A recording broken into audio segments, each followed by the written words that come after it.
اب خواب غفلت چھوڑو اور ووٹ کی آواز پر آپ باہر نکلو. ہو سکتا ہے ان کو غلط گمان ہو رہا ہے کہ یہ دال کٹورا میں بیٹھے مسلمان ہی وقف ایکٹ کے خلاف ہے, باقی لوگ تو گھروں میں ہے. اس لیے یہ اجلاس کی شکل میں مسلمانوں پر اخلاقی ذمہ داری ہے کہ تمہیں گھروں سے نکل کر میدانوں میں اور روڈوں پہ آ کے بتانا ہوگا کہ ادھر پیارے ہنر آزمائے تو تیر آزما ہم جگر آزمائے. یو پی مت چھوڑیے, دیر نہ کریے. کچھ لوگ یہ کہتے ہیں ہم یوگی سے ڈرتے ہیں. ارے یوگی مودی ہم کسی سے نہیں ڈرنے والے ہیں. ان علماؤں کی دعائیں کافی ہیں, تمہارے بلڈوزر کے رخ کو موڑ دیں گی. کیا سمجھتے ہو؟ اس لیے میں کہنا چاہتا ہوں کہ دیر نہیں ہونی چاہیے, یو پی میں بھی پروگرام ہونا چاہیے. میں یو پی وقف بورڈ کا ممبر رہا ہوں پارلیمنٹ کوٹے سے. میں نے دیکھا ہے کہ اتر پردیش میں بہت بڑی جائیدادیں وقف کی پڑی ہوئی ہیں جن کو سرکاروں نے قبضہ کر رکھا ہے. ڈر ان کو اس بات کی ہے کہ اگر یہ طوفان چلے گا تو ہمیں بھی خالی کرنا پڑے گا. یہ وقف بل آنے سے پہلے انہوں نے شروعات کر دیا احتجاج کا, اور جنتر منتر پہ رمضان المبارک کے مہینے میں اتنا کامیاب پروگرام ہوا اور اس کو روکنے کی کوشش کی گئی, جگہ جگہ منتشر کرنے کی کوشش کی گئی, لیکن اللہ کا شکر ہے کہ بہت شانتی مئے طریقے سے وہ پروگرام ہوا. ملک کا جو موجودہ سیاسی سماجی منظرنامہ ہے اس میں ہر اس شخص کا ٹیسٹ ہونے والا ہے, اور ٹیسٹ یہ ہونے والا ہے کہ ان حالات کو انقلاب میں بدلنے کے لیے اس ملک میں کون سا وہ سچا ہندوستانی ہے جو ہمارے ساتھ کھڑا ہوا ہے. سوال صرف وقف ایکٹ کا نہیں ہے, پانی سر سے اونچا ہو چکا, ایک کے بعد ایک آئین کے دیے ہوئے تمام فنڈامنٹل رائٹس اور ہمارے بنیادی حقوق متاثر ہوتے چلے جا رہے ہیں. نمسکار, آپ دیکھ رہے ہیں انصاف فیڈ اور میں ہوں شیوراج کو. اس سمے ہماری موجودگی ہے دیش کی راجدھانی دلی کے تال کٹورا شہر میں. آپ دیکھ سکتے ہیں پیچھے ہمارے ساتھ یہاں فرینڈ سے کتنی بھائی تعداد میں یہاں پر فرینڈ سے مسلم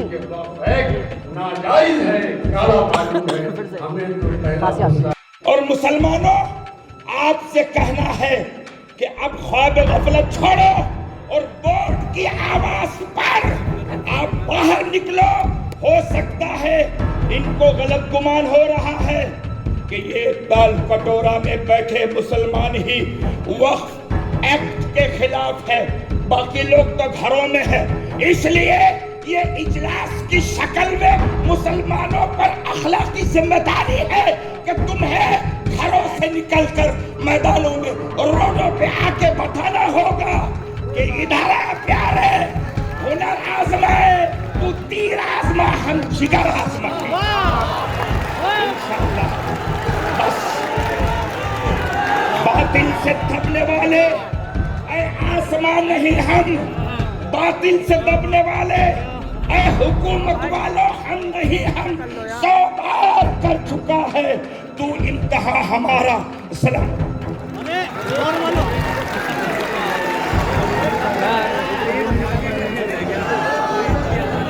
نہیں میں لگاتا ہوں, آپ آواز دیں. نعرہ تکبیر, وقت ترمیمی, وقت ترمیمات واپس لو, واپس لو. اب میں اور ایک وسیلے مقرر ہمارے سیکرٹری مولانا یاسین علی عثمانی صاحب سے گزارش کرتا ہوں کہ وہ تشریف لائیں, لیکن یہ خیال رکھیں کہ آپ کے بعد بھی اور بہت سارے لوگ بولنے والے ہیں. مولانا یاسین علی عثمانی صاحب. ارے نہ بولنے, چھوڑو نہ بلواؤ. ارے آئیے نا مولانا, کیا نہیں بولیں گے.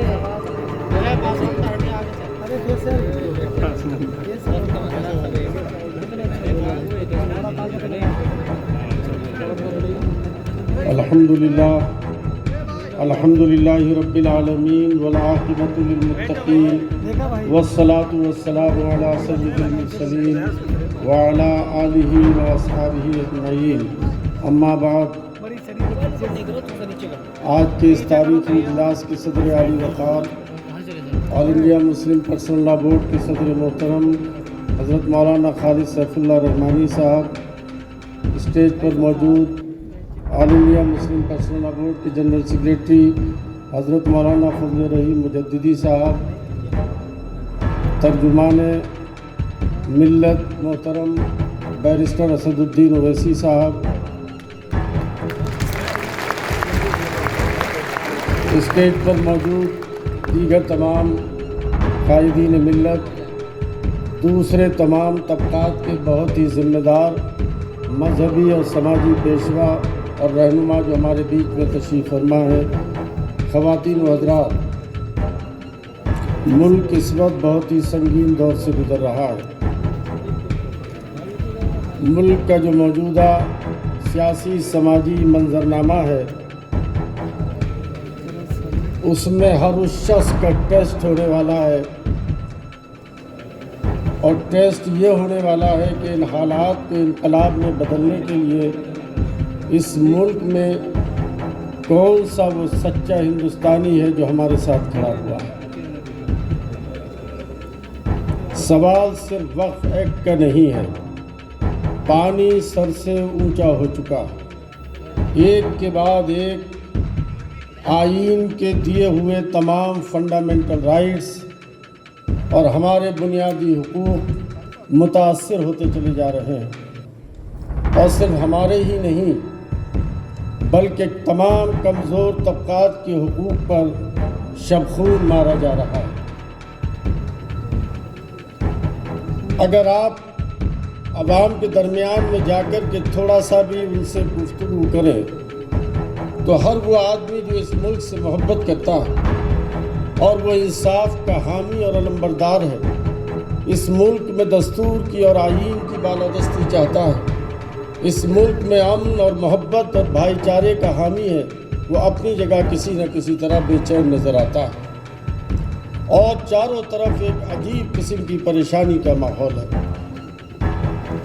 इस माहौल में पिछले 3 महीने से वक्फ पर हमला करके और वक्फ की ज़मीनों पर कब्ज़ा करने के लिए एक स्याह कानून बनाने के लिए इस मुल्क की मरकज़ी हुकूमत ने जो अंदाज़ इख्तियार किया और इस मुल्क में उस कानून को हमारे ऊपर थोपने की जो कोशिश की है, उसने हम सबको अंदर से हिला दिया।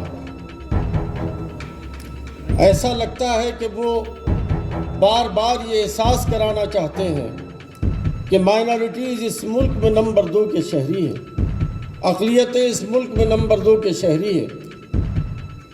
हम उनको बावर कराना चाहते हैं इस मुल्क के अरबाब इक़्तिदार को कि हम इस मुल्क के नंबर 2 के शहरी नहीं हैं।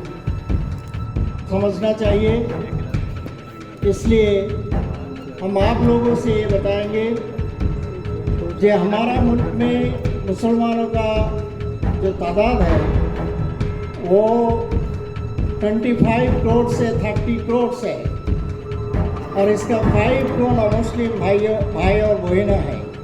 हम अगर एक मुसलमान 4-5 गैर मुस्लिम भाई और बहन के पास जाके बताए हमारा मसला, उनको कन्विंस करे और इस मसले को हल करने के लिए हमारा साथ देने के लिए अपील करें, तो ये मुमकिन है कि इस मुल्क का जो सेकुलर डेमोक्रेटिक जो पीपल है वो हमारा साथ देंगे, और हमारा ये लड़ाई उस वक्त तक जारी रहेगा जिस वक्त तक इस कानून को वापस ना लिया जाए। इस अपील के साथ मैं हमारा ये दरख्वास्त आप लोगों का सामने जो पेश किया उसको मैं ख़त्म करता हूँ। वाक़िअ दावाना अल्हम्दुलिल्लाहि रब्बिल आलमीन। अस्सलाम वालेकुम।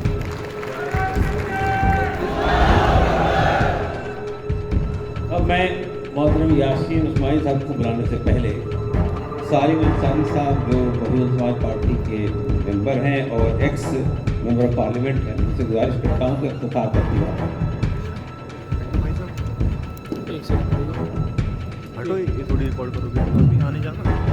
आज के इस इजलास के सदर मोहतरम मौलाना खालिद सैफुल्लाह रहमानी साहब, राइस पर तमाम उलमाए किराम, दीगर सियासी मिली तंजीमों के रहनुमा हजरात और मुल्क के कोने कोने से आए मेरे भाइयों, बातें बहुत कुछ हो चुकी हैं।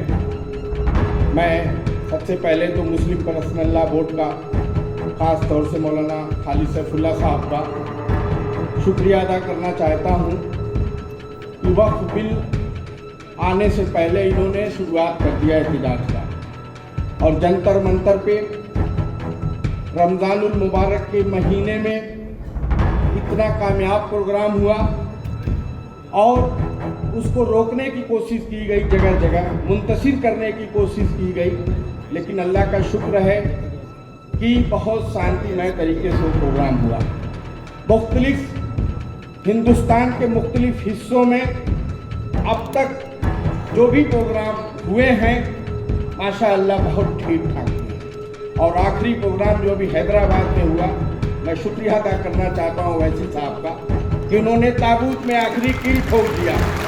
जाओ तेलंगाना में, और मैं कहूँगा मुस्लिम पर्सनल लॉ बोर्ड के साथियों से, अपने जिम्मेदारों से कि यूपी मत छोड़िए, देर ना करिए। कुछ लोग ये कहते हैं हम योगी से डरते हैं। अरे योगी मोदी हम किसी से नहीं डरने वाले हैं। इन उलमाओं की दुआएं काफी हैं, तुम्हारे बुलडोजर के रुख को मोड़ देंगी। क्या समझते हो? इसलिए मैं कहना चाहता हूं कि देर नहीं होनी चाहिए, यूपी में भी प्रोग्राम होना चाहिए। मैं यूपी वक्फ बोर्ड का मेंबर रहा हूं पार्लियामेंट कोटे से। मैंने देखा है कि उत्तर प्रदेश में बहुत बड़ी जायदादें वक्फ की पड़ी हुई हैं जिनको सरकारों ने कब्जा कर रखा है। डर उनको इस बात की है कि अगर ये तूफान चलेगा तो हमें भी खाली करना पड़ेगा। दोस्तों, ये जो तहरीक चल रही है बहुत पुरअमन तरीके से चल रही है।